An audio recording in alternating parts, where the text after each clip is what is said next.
boy, we could sit here and have a But Jim, discussion. we're right back in that situation now. What are people going to say? Braylon Mullins just made the biggest jump of any player in the country in the 24/7 ratings. He's up in the top 25. Trent Sisley is in there, and who's the Harrelson. How many of those guys does Mike Woodson need to get to keep people from losing their mind? One, the bare minimum, or is it going to have to be two? Bare minimum is one, because in today's age, I think that we've seen that the options are beyond just schools, because money is involved. There's so many other things involved. Yeah, but money isn't a problem for Indiana. We've seen that this spring. No, I know, but I mean, everybody else has money too.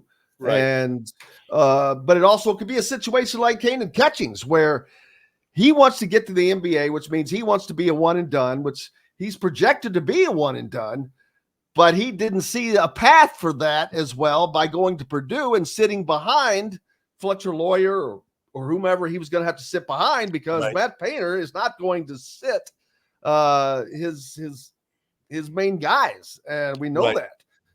Right. So, but you'd sure like to see Indiana, and it's not just these three guys. I kind of add Malachi Moreno into that group, although he's an outlier, because that's the guy you can actually pick up in the portal, and you don't have the same optics that go along with Jalen Harrelson or Trent Sisley or Braylon Mullins, guys of that stature. They have to get one of those three, a minimum, I think. And Trent Sisley is important for two reasons: because he's part of that group, but also, as I've talked about earlier, because he is a Southern Indiana kid.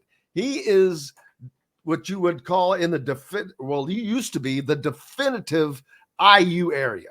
Purdue, no one else got kids out of Southern Indiana. Trey Kaufman-Wren, I think, was like one of the first, but I think that was strictly because Indiana had a coach named Archie Miller, another administration faux pas. But that's why that was the case then. Has Indiana done enough with Sisley? I don't know. Because I know Matt Painter has recruited and recruits him hard. Yeah, I think I've read that it's Michigan State, Purdue, and Indiana in some order on him. So, but this Mullins thing is just blown up to where, I think he's visiting Kentucky next week, unofficially or something. It's like UConn, Duke, all these schools are involved, and maybe Kansas, maybe I'm misreading the situation, but it sounded like a year ago that IU was in the pole position and didn't really invest the time in locking it down or trying to strengthen their position. And now he can go anywhere and end up being worse than Kyle Guy in many ways, in that he's considered a higher ranked recruit than Kyle Guy. Yeah, for fans, it's important. They want to see Indiana kids on the Indiana roster. It's not going to be what Purdue has, but Purdue is not going to win a national championship that way either. Right. No, I mean, they got to get either. I think they've got to get either Mullins or Harrelson, one of the two, because they kind of. I haven't seen them play, but it seems like they're play somewhat the same position. They're both kind of wings. Harrelson might be a little bit better of a ball handler, and Mullins a better shooter. I don't know enough. They don't play together in AAU, so I'm not sure they want to play together in college. Mullins is more connected, obviously, with Sisley and Moreno, right? And those guys are taking their visits together. And I saw yesterday it was announced that Harrelson's taking his first official visit to Indiana. So they're in position, but those guys have been on the radar now for 2 years, and people have been watching it unfold. And you got to get some of them, because we've talked about this before, the beginning of the end for Tom Crean was when he whiffed on Scruggs and Wilkes and Jackson and Malik Williams, 4 top 70 players in the state of Indiana, and he didn't get any of them. And they ended up with Clifton Moore and I don't know, what was it, Justin Smith? Is that his name? Oh, yeah.